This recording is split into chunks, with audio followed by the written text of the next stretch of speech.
All right, now on to our hot subject. Stubborn inflation not only affects your ability to afford many things, including a home, it also leads to high interest rates in the economy, a double whammy for the middle-income home buyers. That's perhaps the reason why finally RBI has aligned priority loans in housing to the current market values. The Reserve Bank of India notified recently that housing loans of up to 50 lakh rupees for homes costing 65 lakhs. So there of course a double descriptor of when you will be eligible. In India's top 6 cities will be eligible for priority loans. Now this limit was earlier, remember, just 25 lakhs, and that was blanket across the country. 6 metros, what have they been named? Mumbai, New Delhi, Chennai, Kolkata, Bengaluru and Hyderabad.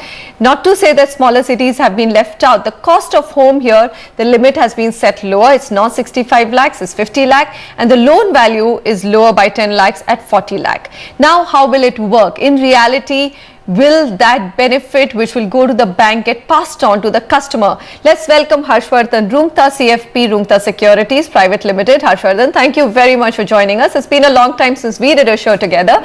So tell me, what do you think? I mean, I'm already hearing from housing finance companies and some banks murmuring that they really can't pass any benefits because already their home loan rates are priced so close to the base rates. Is that true and correct? Well, Manisha, partly yes, that the current home loan rates are very close to the base rate, or there is a marginal spread that they have over the base rate. However, if we see the initiative by RBI and the notification that they've given last Tuesday, well, it's a very interesting one. What is it going to have? How is it going to benefit the banks and the infrastructure sector as a whole? Let's understand the implication. What was the scenario pre this notification? Now, banks raise the funds by the way of deposits, which have a tenure of about say 2 to 3 years. And if they were to lend to an infrastructure sector, the entire period would be about say 10 to 15 years. So there was an asset liability mismatch for the bank. With regard to the infrastructure projects, there was a huge risk that they ran for refinancing of this funding limits that they had.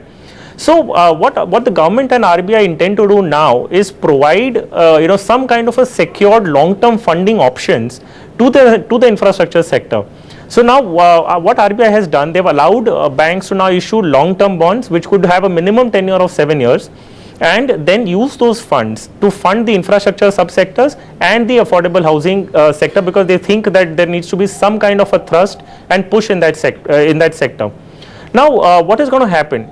The funds that they raise through these bonds are exempted from any CRR requirements, which are currently at 4%, the statutory liquidity ratio, which is at 23%, and the priority sector lending norms. So these things basically were pushing up the cost of funds for the banks. Now, in case of these bonds where all such limits are not applicable, you will see that the cost of funding for the bank, the cost which it raises the deposit or raises money, should come down by about 50 basis points to 100 basis points. Now, what happens because of this? They are supposed to ideally pass this on to the infrastructure sector. So this could be basically developers, could be project financing companies, could be power sector. They're supposed to forward this benefit to the infrastructure subsectors and the affordable housing, which is defined by, as you just explained, the 65 lakh should be the property value, and the loan would be 50 lakhs in case of metros, and 50 lakhs and 40 lakhs in case of all other areas. Now, if this is how it is going to go, you should definitely expect, though bankers would refuse to pass on the benefits, but theoretically there is a spread which the investor or which a housing finance, the buyer, the home buyer should get. Now, in our opinion, at least a 25 basis point to 50 basis points should be passed on to the home buyer. And if and when so happens, and if you take the calculations, if you're supposed to understand the calculations, let's see, a 25 basis points reduction in the interest rate leads to a 16 rupees saving in the EMI per month per lakh. So in case you have a loan and your interest rate gets reduced by 25 basis points, you will save an EMI of 16 rupees per lakh per month. So what happens in this case? Of course, your EMI will come down, or else you are eligible to take a higher loan. So it should basically, in my opinion, translate and trickle down to the home buyer. But let's hope and wait that it definitely so happens. So overall impact, do you think could be, I mean, I saw a KPMG report and you've also outlined some numbers. put both the benefits, one in the budget where you now get an increased deduction for interest that you pay on your home loan, that's gone up from 1.5 lakhs to 2 lakhs. Add to that and assume that, okay, in this intensely competitive environment, someone's going to bite the bullet and say, hey, it's a huge market on affordable housing now, which I need to garner. In fact, HDFC says they have 40% of that market, and therefore I must reduce the rate. So together, how much do you think somebody who's buying a 65 lakh home, taking a 50 lakh loan would benefit in a year? Would the sum be around ₹1 lakh per year?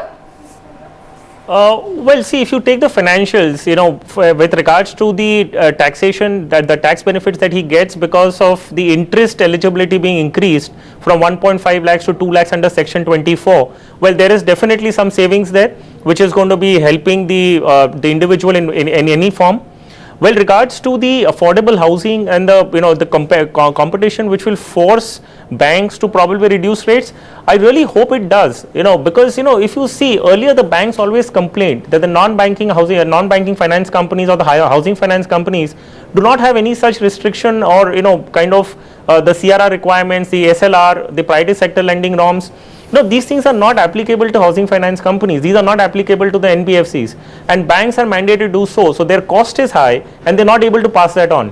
And now this is one of the reasons you will see that we've also started hearing about the talks coming into action again for HDFC Bank and right. HDFC Limited being merged, because there is no real reason to have two separate entities doing the same function, and now banks are also allowed to raise capital and raise funds without CRR and SLR requirements. So Absolutely. Why would a housing finance company, HDFC Limited or bank, concurrently operate in the market? So, okay. This is the one paradigm shift that you will see, that they become at par with NBFCs or HFCs. Now, how much should competition dictate terms? Well, it is yet to see, but as I said, I'm hoping that this benefit will be passed on. I only fear, the repercussion of this would be, one, the banks would have reduced their cost of funding by almost 50 to 100 basis points. If they pass that on, the first beneficiary is going to be the infrastructure companies. Now, okay. They are going to get, a surety of funds which are going to be for longer periods. They are going to get funds at probably a little cheaper price. Now, if it is not ultimately passed on to the end consumer, you will see the builders or the housing construction companies holding on to price even more. The ability to hold on to the prices increases now because they have got easy funds available to them. So again, the prices will not reduce, but if otherwise if interest rate benefits are not passed on to individual buyers, then there is no use of this kind of a particular operation, because it only benefits the banks and the infrastructure companies.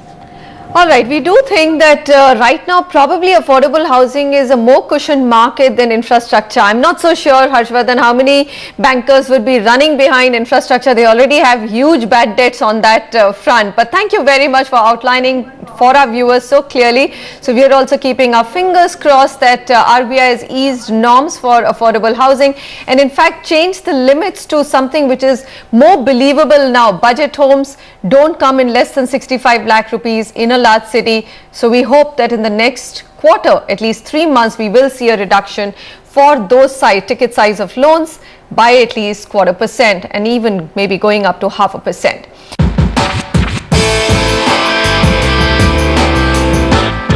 Staying with home loans, selecting the right property to buy is serious business.